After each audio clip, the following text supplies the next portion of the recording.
Jonathan, Alboum, you are in probably the most unique situation of all of the panel members here. You were a cabinet level CIO. You did a whole bunch of other jobs.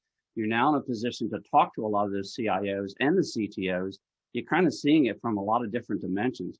What are you seeing out there, and from a strategic point of view about how the CTO is aligning themselves and examining and forging technology and making sure that the right technology is there at the right time?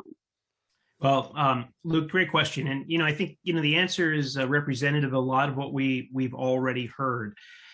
The idea that we're in this phase now of digitization of processes on the front end and the back end is a very consistent theme.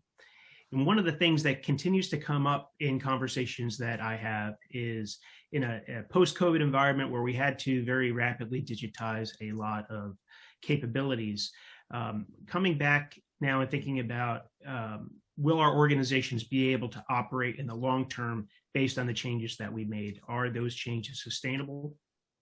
Do we have the right security in place, so on and so forth? And people looking for the opportunity to do what I call a strategic pause and essentially an assessment to determine the best way forward.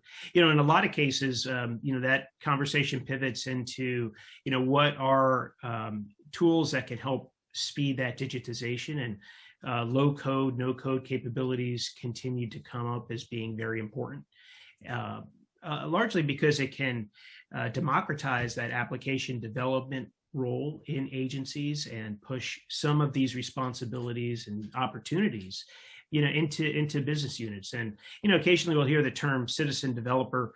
I'm not sure if that is the right term in the federal government. I've heard other people call it delegated developers, but really it's this idea that inside our organizations we can expand the field, expand the number of players who can support the digitization everyone is describing. And if we do it right, we're going to be able to meet agency needs that have been unmet for a long time. We know that there are more applications needed today than there were a year ago, and a year from now there'll be even more. That it's growing very quickly, and we don't necessarily have to manage all of these development processes inside our IT organizations, but we do need to have some good governance and some good models that can be followed. And I think that's where these CTO offices and other aspects of IT have a big role, because we have to pick the right technologies, pick the right platforms, understand the automation opportunities, and then push those things out in a way that they can be utilized by